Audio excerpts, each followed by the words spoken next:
Hi, class. I hope you guys are having a good day today.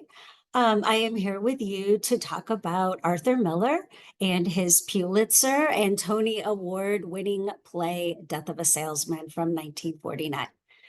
Okay, so I chose this play partly because I have a love-hate relationship with it as well as the characters in it, but it's a very classic American play that is both a family drama and a social drama. Okay, so it's a family drama because it focuses on the relationships between a father and his two sons, as well as focusing on a relationship between a husband and wife. And it's a social drama, I think, because we can view it as a study of masculinity and what today we often call toxic masculinity, as well as a searing indictment of the culture of capitalism. Okay, now I'm going to limit my discussion in this video to Act 1. Okay, and I'm going to try my best to avoid spoiling the plot with one exception. Okay, so there is one detail in the plot that it's really difficult for me to talk about the play without spoiling this detail. And so if you don't want anything spoiled, stop watching this video, finish reading the play, and then come back. Okay. But the detail that I will be spoiling is the fact that Willie Loman, the salesman, the main protagonist, he dies. Okay, so at age 63, at the end of the play, he commits suicide. Okay, now this is really important, and it's hard to talk about the play without referring to this because this is part of the indictment of toxic masculinity as well as the culture of capitalism. Okay, and actually, if you think about it, the title of the play is Death of a Salesman.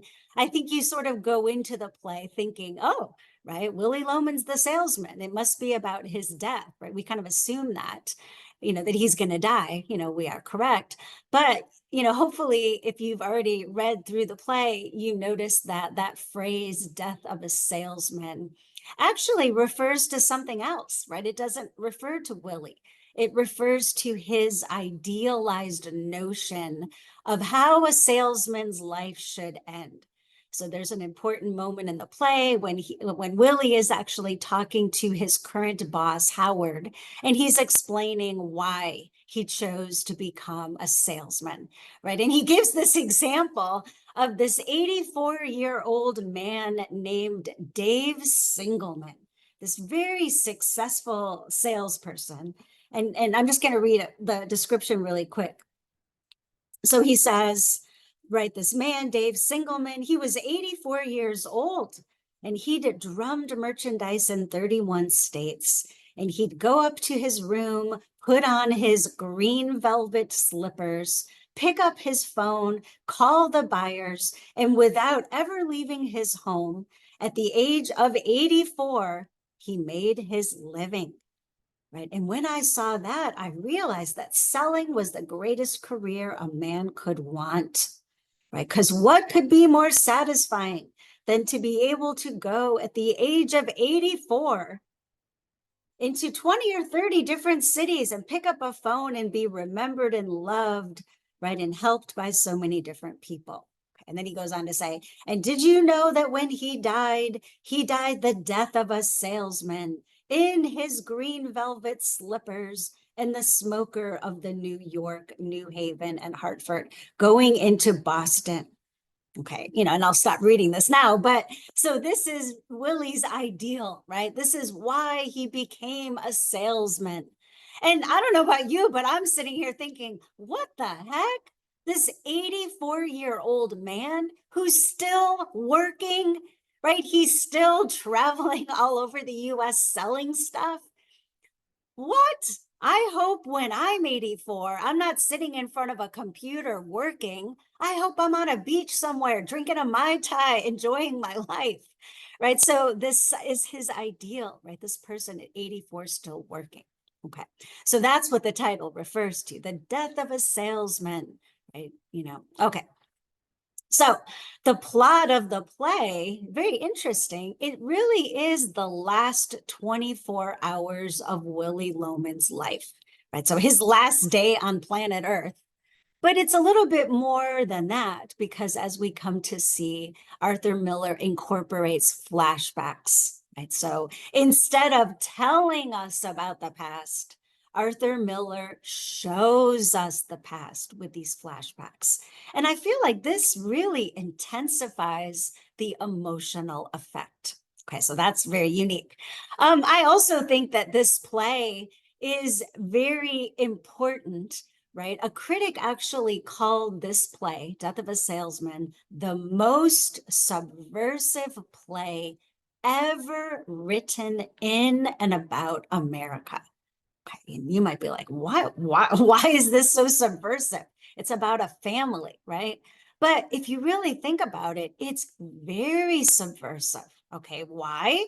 Well, here we have 63-year-old Willie Loman, who has been working for the same firm for 36 years. And, I feel like, we're going to talk about the American dream, certainly.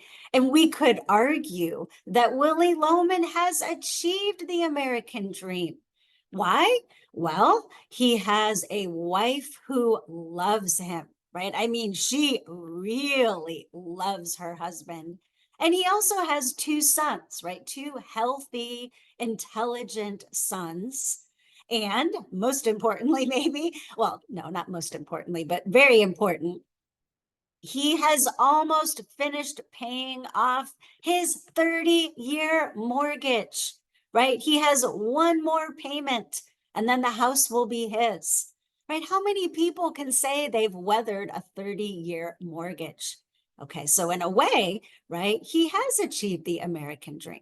Okay, but what makes this place so subversive is the fact that all of this, right? All of these accomplishments ultimately matter less to Willie Loman than the life insurance policy, right? The $30,000 life insurance policy, because we come to see that even given all of those things, the loving wife, the healthy sons, the house that's almost paid for, Willie Loman feels that he's worth more dead than alive. Okay, so all the trappings of success don't matter to him, right? What matters more is that $30,000 life insurance policy that he's going to use, right? That he thinks is going to go to his family. Okay, and that I think is very sad. All right. So, this week we're transitioning from the literary genres, the short story and poetry, into this new genre, drama. Okay. So I want to say a little bit about drama. Okay. So we can say, right, like short stories and like novels, plays also tell stories and depict characters. Okay. So they have that in common. So what is different? What is unique about drama? Okay, well, we can say that when Arthur Miller sat down to write Death of a Salesman, he wasn't thinking about us at home with a book in our hand reading it, right? So drama is staged art. It is written to be performed, right? So Arthur Miller was thinking about a stage and actors on the stage performing the play. Okay, so up until this point, we've always talked about point of view, right? First person, second person, third person. Okay, and we're not going to do that now, right? Because with this play, we can see, right, with drama in general, there is no controlling consciousness, right? There is no narrator in control of what we, right, the audience or the reader perceives. Okay, so this is representation in the form of action and not narration. Okay, so there are a few new literary terms that I will be using. So one of those is dialogue. Okay, so dialogue refers to a conversation of two or more characters, right? Another literary term, monologue. A monologue is a speech that is presented wholly by one person. Okay, so one person is talking, sharing their thoughts, maybe sharing their memories and their insights, and they're talking to themselves, right? Probably one of the more famous would be like Hamlet, to be or not to be, right? Who's he talking to? Well, he's talking to himself. He's just voicing his thoughts, his insights. Okay, so we see monologues. And in Death of a Salesman, right, the most famous monologue is at the very end of the play with Linda, right, giving her final assessment. And then as readers of the play, the other thing that we get are stage directions. Okay, so we get dialogue, monologue, stage directions. Okay, and what are the stage directions? Well, these are lines describing the characters, the scenes, or the actions with clues to production. Okay, now Arthur Miller, you probably notice, his stage directions are pretty long, and he actually incorporates emotion into his stage directions. Oh yeah, I wanted to just show you, I'm just gonna show it on paper rather than sharing my screen, this image. I'm sure you're familiar with this image, right? These masks. And masks have played an important role in the history of drama since the time of the ancient Greeks, right? Because they are what allowed actors to clearly convey emotions such as joy or sorrow, right? And also they made it easier for men to portray female characters. But this symbol of the theater, right? These two masks represent the two major dramatic categories, right? So the frowning face, tragedy, the smiling face, comedy, and we'll talk more about that next time, right? And when I talk about Act Two, because as you're reading, right, I think it's pretty clear for us to see just from what I've said so far that this play is a tragedy. Okay. All right. Now, I want to say a little bit about Arthur Miller before I get to the play. So let me go ahead and share my screen so I can pull up my Arthur Miller pictures so you can look at him as I'm talking about him. Okay, so let me move me out of the way here. Okay, so there is Arthur Miller, right? And you can see he had a long life, right? He lived to 90 years, 1915 to 2005. So what's important about him? Well, number one, he is from New York. He was born there, like I said, in 1915. He is the son of Polish Jewish immigrants. His father was very successful businessman, interesting, right? He had a clothing store, but then when Arthur Miller was only 14 years old, the stock market crashed, right? And so that, his father lost the business, the family struggled a lot. And I feel like manifestations of poverty are really important to Arthur Miller. So he went to the University of Michigan where he played football. He had, a pretty serious football injury. While he was there, he finished his bachelor's degree in English. And then in 1940, he married his high school sweetheart. Her name was Mary Slattery. They had two children, you can see in the picture on the right, Jane and Robert. When World War I broke out, Arthur Miller was actually, in case you're wondering, exempt from military service due to that football injury I had described earlier. So when he was only 29 years old in 1944, he wrote his first play. And it was ironically enough called The Man Who Had All the Luck. Okay, but unfortunately, right, he didn't have all the luck then because it was a huge disappointment. Okay, it ran for only 4 performances, and then that was it. And so, in a way, that like early failure, it nearly derailed his career. Okay, but he didn't give up, right? And maybe that's the lesson we can learn from that, right? He didn't give up, and he went on to write another play, 1947, All My Sons. And this was a huge success. So it ran for 328 performances on Broadway at the Coronet Theater. It won, as you can see, a Tony Award, right? He won for Best Author. It also won the very prestigious Drama Critics Circle Award. Okay, so he made a lot of money, right? Finally, right? He made a lot of money. And with that money, he bought a farm in Connecticut, and that's where he moved with his wife and his 2 young children. And that's where he was living when he wrote Death of a Salesman. Okay, so that was in 1949, and it was a huge success.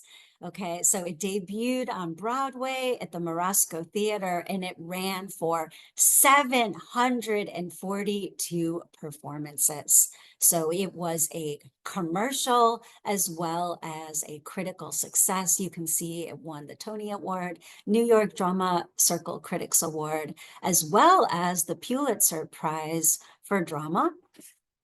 Then in 1953, he wrote The Crucible. I have a lot of my students who tell me they read that in high school, right? So you maybe remember, if you did read it, that it's about the Salem witch trials, but it's actually an allegory, right? An allegory for McCarthyism, which is when the US government was persecuting people that it perceived to be communists.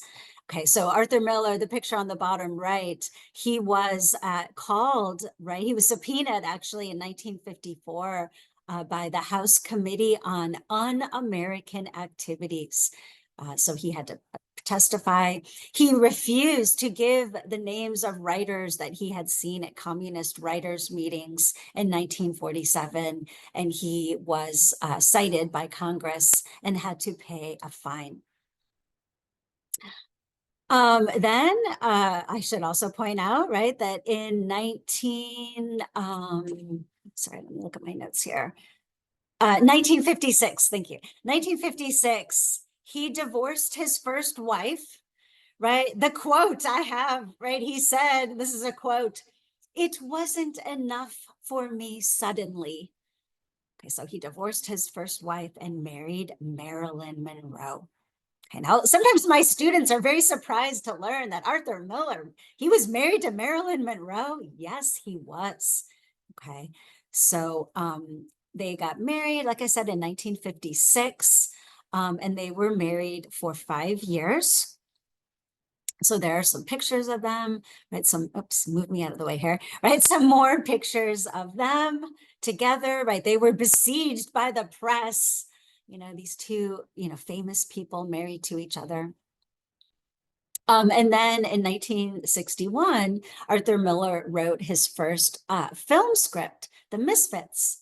And this, was adapted from one of his short stories that he had written previously. And it starred his wife, right, Marilyn Monroe. And he actually said that the filming of this was the lowest point of his life. Okay. And so then, after shortly after this, they divorced, right? After 5 years of marriage. And then it was actually 19 months after their divorce that Marilyn Monroe died. Okay. Now, I'm not trying to suggest it had anything to do with that. I really don't think it did. I'm just pointing that out. And then in 1964, Arthur Miller's next play is called After the Fall. Okay. Now, it's viewed by many people to be about his relationship with Marilyn Monroe and the experiences that he had, during his marriage to her. Many people really hated it, right, and criticized Arthur Miller, right? They felt that it was a betrayal to Marilyn Monroe. And then in 1964, he married his next wife, his third wife, right, who was a, pretty famous photographer from Austria. Her name is Ing Morath, and they had two children, right? Their daughter, Rebecca, married actually the actor Daniel Day-Lewis. They met when he was starring in the film production of The Crucible. So they had that daughter. And then they also have a son named Daniel, and he was born with Down syndrome. And, I think it's kind of interesting that, and, this is something I really have to say, to be honest, I do not like about Arthur Miller, right? That his wife, they had the baby, he had Down syndrome, and Arthur Miller basically pressured his wife into having the son put into an institution. Okay. And so, as you can see, I just took a screenshot, right? There's actually a play. It's from 2018 called Fall, and it's about his secret son, right? Because Arthur Miller never, right, publicly acknowledged this son, right, that had Down syndrome, right? He never visited him. Now, the mother, his wife, did visit him, but Arthur Miller didn't. He did leave money for him when he died. Okay, so Arthur Miller, to wrap up here, we can say, right, he had a very successful career. It spanned over 7 decades, right? You can see from what I have on the screen, he wrote 35 stage plays, 19 radio plays, 4 screenplays, a novel, several short stories, and many essays. That's right. I also wanted to bring up, I thought this was kind of interesting that in 2022, there was a production of Death of a Salesman with all Black actors and actresses, right? I thought that was very interesting. I think that's all I have here for him. Yes, okay, let me go ahead and stop sharing now. All right. So, and I forgot to also say that when Arthur Miller died, the cause of death, in case you were wondering, was congestive heart failure. Okay, so let's talk about the play. Now, I have to say, first of all, this is going to be kind of tough because in my face-to-face classes, I usually spend 3 classes, sometimes even 4 classes, right, talking about this play. So that's like 6 hours of time talking about this play. How the heck am I going to condense all of this that I'd like to say into a short, video? I think that's the problem with this online class. I'm going to do my best, but, I really feel like if you really, want to really study this play, you really should take a class that meets face to face so that you can get more into it. Okay, so let's just start by saying something about our setting. Okay, we can still begin with that, the setting. And so we come to learn that the time of the plot, right, it's the 1940s, right? So it was published in 1949. I think it's kind of fair for us to say it's probably the time of the plot is right around there. We know that it's after World War II because Biff, at one point, he refers to the war. Okay, so it does seem to be the late 1940s. Where are we? We're in Brooklyn, New York, and most of the action takes place in the home of the Lomans, right? The Loman family.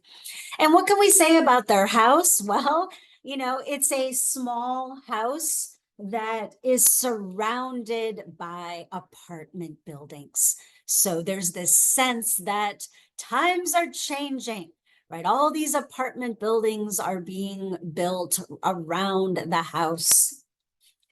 And, the very first page of the play gives a description of the house. It's a small, fragile seeming home. And then it says, an air of the dream clings to the place, right? A dream rising out of reality, right? So this dream, right, I think is making us start to think about this American dream, right? And maybe I should have said earlier, what exactly is this American dream?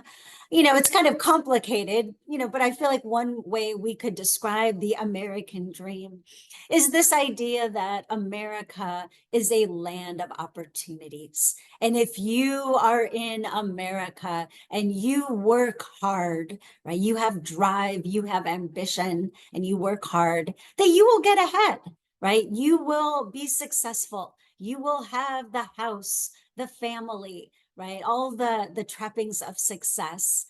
So I feel like it's fair to say the American dream is deeply rooted in materialism. Okay, so that is the first mention of the dream, right? Describing this house with the air of the dream, right? And I feel like it's also significant that it's small and fragile and that all these apartment buildings are surrounding it because that will be important. Because, for one thing, we come to see that if you were to plant a garden in your yard, and there's no sunlight, right? Because it says there's no sunlight reaches the house because of these apartment buildings it's surrounded by, right? That if you plant a garden, it's probably not going to be a successful garden. Nothing's going to grow, right? Because there is no sunlight, right? It's overshadowed by the city's buildings. Okay, so I feel like that's important about the setting. And I also feel like maybe we should start by talking a little bit more about the character. So we'll start by saying something about Willie. And again, I'm going to try to limit my conversation here to just act one. So what do we learn about Willie Loman, right? This salesman, right? Again, I said he's 63 years old. He's been working with the same sales firm for 36 years. Okay. Now, right off the bat, right, the very first thing we seem to pick up on is that something is wrong, right? Something is wrong with this man. Why do I say that? Well, right, he's talking to himself, right? His son Happy says that to his brother Biff. Yeah, he's talking to himself all the time now. Why? Okay, we'll come back to that. And that we see at the beginning of the play, he comes home early from one of his business trips because he's too tired to drive. Okay, he's exhausted. And I feel like that is a big part of this play, right? It's about this man who has been working his whole life to provide for his family.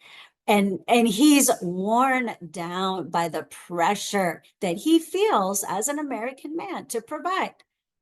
So he's tired. And we also learn that he is suicidal. So there is a lot of foreshadowing, right? How do we learn he's suicidal? Well, right, there's mention of these car accidents that he's had, right, that the insurance company has actually investigated them, right? Linda tells Biff about that. And that also we learn that Linda, his wife, has discovered a nipple on the end of a hose attached to the furnace. Okay. Now, what does that, why would he have a nipple on the hose of a furnace? I think it's implied that Willie is, right, thinking about killing himself by inhaling the carbon monoxide fumes from the furnace. Okay. Now, interestingly, right, we learn that Linda's discovered this. And you might think, oh, first thing she's going to do, she loves her husband, is talk to him. Like, hey, honey, what is this thing I found on the end of the furnace? Why is this here? But we learn that she does not, right? And I'll say more about that when we get to Linda, that she takes it off every morning, but then she puts it back. Okay, so we learn that about Willie. He's suicidal. He's struggling. And also we see these contradictions, right? He's constantly contradicting himself. So in 1 minute, he's bragging about how successful he is. He's the New England man. He's like the best salesman ever, the way he talks about it. But then also at the same time, we see his desperation. Okay. So, an example of that, let me just quickly go to the page. This is also in Act 1. And I feel like this is this is a very poignant moment in the play I think, when he is talking to his son, Happy, and he says to his son, I couldn't get past Yonkers today, like referring to that he was too tired to drive. Where are you guys? Where are you? The woods are burning. I can't drive a car. Okay, so it seems to me that he's sort of reaching out to his sons, right? They're young, they're in their 30s. Can't you help me out? I'm old now. I'm tired. He wants help. Okay, so again, at the same time as he's bragging about how successful he is and what a great salesman he is, right? He's also acknowledging his limitations. And we see those kinds of contradictions, right? In one moment, he's saying how great his son Biff is. And then, like a few seconds later, he calls Biff a lazy bum, right? And even like brands of things, like he brags about Chevrolet, best car in the world. And then, like a page later, he's like, Chevrolets are the worst cars ever made. So we're kind of like, what the hell is wrong with this guy? So that I think we're supposed to ask that, right? Something is wrong, right, with this man. Okay, now the sons, right? As I said, this play is about relationships. Okay, so we're thinking about the relationship between Willie and his sons. Okay, so we'll start with the oldest son, Biff. who is 34 years old. And we come to learn, he tells us, right, when he's talking to his brother, he tells his brother that he has had 20 to 30 different jobs since high school. Okay, and again, he's only 34. So he has been like shifting around, kind of trying to figure out who he is, right? Trying to define himself. And one of the early conversations in the play between the two brothers, right, 34-year-old Biff and 32-year-old Happy, right? Biff is talking about this, all these jobs that he's had. And he says, it always turns out the same. Okay. That he doesn't feel like he's getting ahead. He says, I'm not getting anywhere. What the hell am I doing? Playing around with horses, because he's been working on a ranch. $28 a week. I'm 34 years old. I ought to be making my future. That's when I come running home. And now I get here and I don't know what to do with myself. I've always made a point of not wasting my life. And every time I come back here, I know that all I've done is to waste my life. Okay. So he feels like he's, still trying to figure out what he wants to do with his life. He feels like he should be making his future, but he's not. And I feel like it's very interesting, kind of going back to the American dream, his idea of the American dream, I feel like the way he describes it is very interesting, right? So how does he describe it, right? Well, he says, to devote your whole life to keeping stock or making phone calls or selling or buying, to suffer 52 weeks of the year for the sake of a 2-week vacation, when all you really desire is to be outdoors with your shirt off. Okay, and always to have to get ahead of the next fellow. Well, that's how you build a future, right? So he's acknowledging that, right, to be successful in the way that his father wants him to be, that he would have to, right, work, 52 weeks of the year for the sake of a 2-week vacation, and that he would have to do things that he doesn't enjoy doing, that he doesn't want to do. He wants to be outside, working outdoors, on a ranch, on a farm. That's what he enjoys. But that's not, right, what his father expects of him, what American society is pressuring him into doing, getting an office job, right, being on salary, that kind of thing. Okay. Now the younger brother, Happy, right? Happy, right? His real name is Harold, we come to learn, right? But he's 32 years old. And is he happy? Right? No, he's not actually. So in that early conversation between the two brothers, they're kind of catching up on what's been going on. And Happy is working in an office. Okay, so he is, the white collar job. And he tells his brother, because his brother says, are you content? Happy, hell no. And then Biff, why? You're making money, aren't you? And then Happy says, all I can do now is wait for the merchandise manager to die. And then he goes on and says more about that. But if you think about that, basically what he's saying is he's kind of stalled in his career now. He has to wait for this person above him to die for him to move up, right? The corporate ladder. And this is like, I love this part where he goes on to say more about this, because he's so frustrated, right, by having to wait for this merchandise manager to die. And he even goes on to say that merchandise manager, he's not even happy either. He's always like, he has success, but he always wants more, right? This idea that you always want more, you're never satisfied. Okay. So then he goes on to say, sometimes I want to just rip my clothes off in the middle of the store and outbox that goddamn merchandise manager. I mean, I can outbox, outrun, and outlift anybody in the store. and I have to take orders from those common petty sons of bitches till I can't stand it anymore. Okay, so I like that gives a lot of insight, right? This like his idea is I'm physically more athletic, right? I'm stronger than my boss, the merchandise manager, and I have to take orders from this person. Okay. I feel like that really shows that his idea of success hinges on an adolescent perception of the world, right? I mean, that's not how the world works. If we are more athletic than our boss, they're still our boss and we have to take orders from them. Okay, so I feel like that gives us some insight about him. And then, he goes on to say about this merchandise manager, when he walks into the store, the waves part in front of him. That's $52,000 a year coming through the revolving door. And I got more in my pinky finger than he's got in his head. So we see a little bit about Happy, his arrogance, his confidence, and his belief, right, that he is suited for this kind of an office job. Okay. Okay. And again, this really immature way of thinking that he exhibits.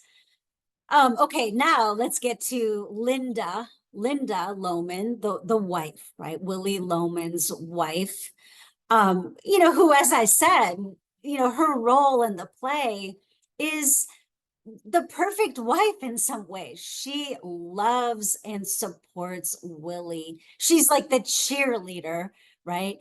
Even though we come to see Willie treats her horribly, right? As you're reading the play, notice how many times she tries to participate in the conversation that, the family members are having.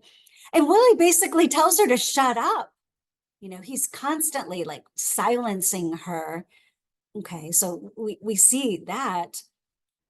And what else do we see of her? Well, she's the one who always seems to be adding up the bills, right? We need $50 to make this payment. We need $10 for this, right? She is a stay-at-home wife and mother, right? Typical of the time. And so she's like in charge of paying the bills with the money that Willie brings home. Okay, so she brings that up. And then the other thing that we see her doing throughout the play is mending her stockings. Okay. So, and one of the things that we'll talk more about in my next video is the way Arthur Miller combines realism with expressionism.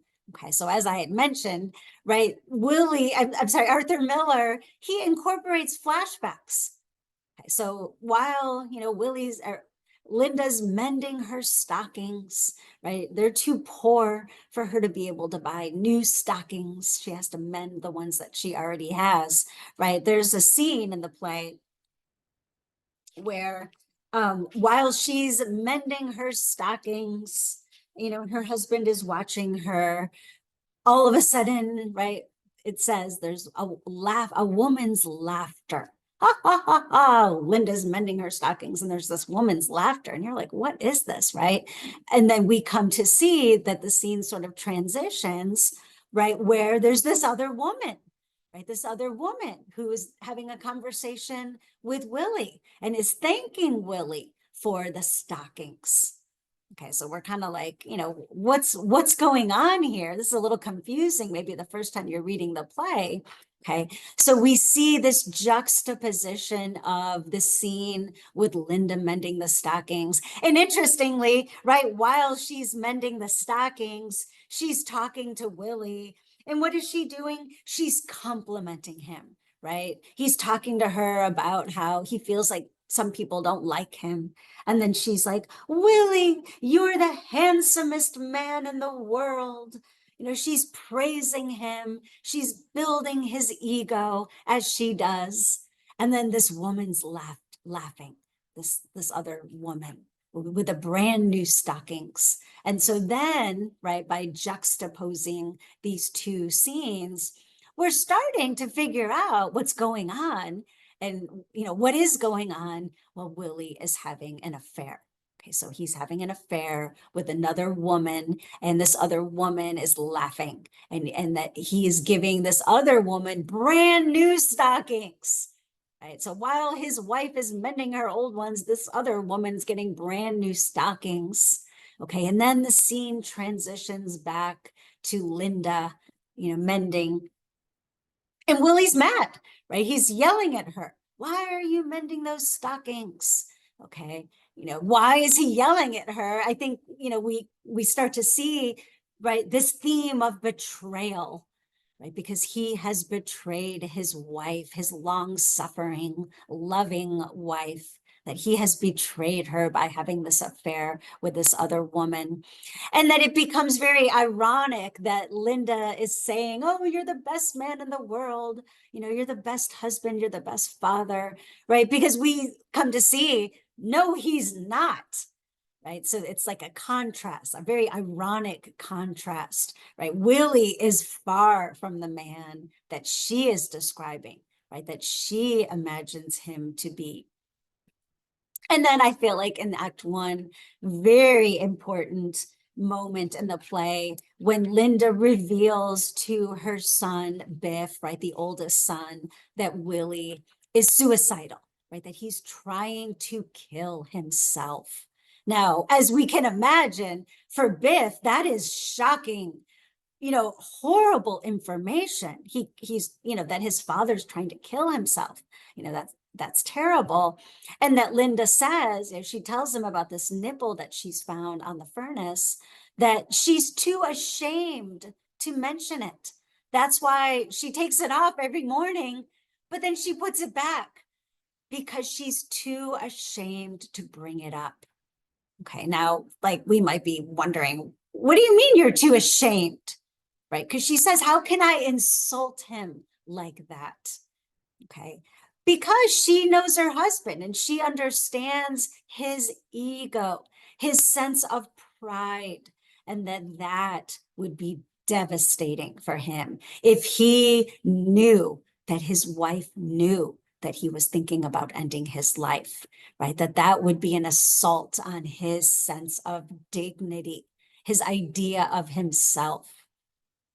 Okay, and that's why she doesn't talk to him about it, right? That's why she brings it up to Biff. And, what she tells Biff, I feel like is like the worst thing a mother can say. She says to him, um, what can I find the exact words? But basically she says to him, his life is in your hands. So basically, it's up to you, Biff. Your dad is suicidal. His life is in your hands. Okay, so imagine the pressure that Biff now feels. Okay, that's very important. And that Linda also says, and possibly these are the most important words in the whole play, when she's talking about her husband and how desperate he is, right? She says, she acknowledges that Willie Loman never made a lot of money. His name was never in the paper. He's not the finest character that ever lived, but he's a human being and a terrible thing is happening to him. So attention must be paid.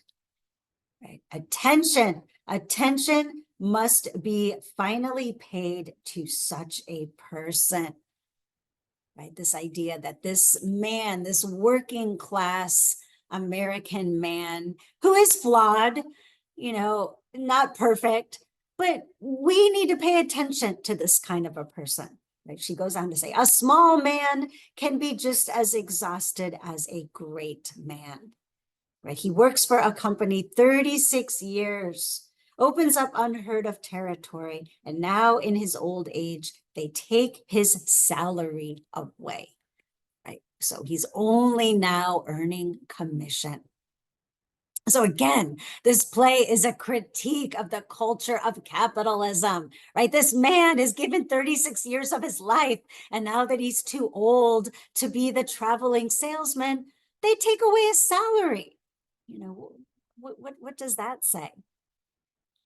Now with these flashbacks that we get, right? Again, Arthur Miller doesn't just tell us about the past, he shows us. And so what's important about the flashbacks? Well, we learn about the time when Biff and Happy were in high school and they idolized their father, right? They put him on a pedestal. He was their hero. And, we kind of think about, because we see the kind of father that Willie was to his sons. And, I'm excited to hear what you guys have to say about that on the discussion board because it's very complicated, right? He is a very doting, loving father. But I feel like he also is a very bad father because he transmits his own moral failings to his sons, right? What personal values are important? What does he convey to his sons? Well, good looks, being athletic, and being well liked. And that's what Willie Loman teaches his sons is important. Okay, so what about personal integrity? No, that doesn't matter, right? He encourages his sons to lie, to cheat, and to steal. And his formula for success, Willie's pretty clear in telling his sons his formula for success. He's very direct, right? So he says, be liked and you will never want, right? The man who creates an appearance in the business world, the man who creates personal interest is the man who gets ahead, right? So Willie puts down Bernard, right? The neighbor's son, who is very intelligent, but he's kind of nerdy, right? He's not athletic. He's not good looking. Okay. And so he's a nerd. He's not well liked. And Willie puts him down. Okay. And we'll come back to him when we talk about Act Two. The last character that I wanted to bring up is Willie Loman's brother, Ben. Okay, so Ben is the older brother, and he comes up in the play because he really, we can say, is a symbol in some ways of the American dream. Okay, now Ben, had invited Willie to come with him, right? He was going to Alaska, right? The last frontier to try to get rich. And he invited Willie to come with him. But Willie, after hearing about Dave Singleman, the 84-year-old salesman, right, who could just, in his slippers, make a few phone calls and make a living, Willie was decided to be a salesman. And now, he has some regret. Oh, maybe I should have gone with Ben, right? Because Ben, as I said, is kind of the epitome of this self-made man, right? This person who starts with nothing, right? The way he describes Ben, he says, let's see here, sorry. The man knew what he wanted and went out and got it. Walked into a jungle and comes out at the age of 21 and he's rich, right? And he describes how he started with nothing but the clothes on his back and he gets rich, right? Now, interestingly, we see how does he get so rich? Well, he goes to Alaska and makes money in diamond or with gold in Alaska. And he also goes to Africa. And in Africa, he makes money off of diamonds.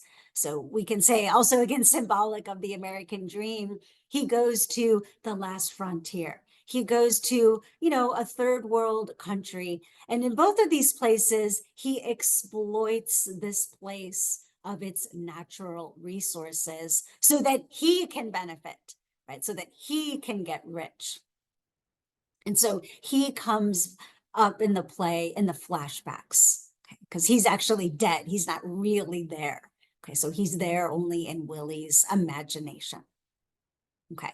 All right. Well, I feel like I've, covered a lot, maybe too much, right, for Act One.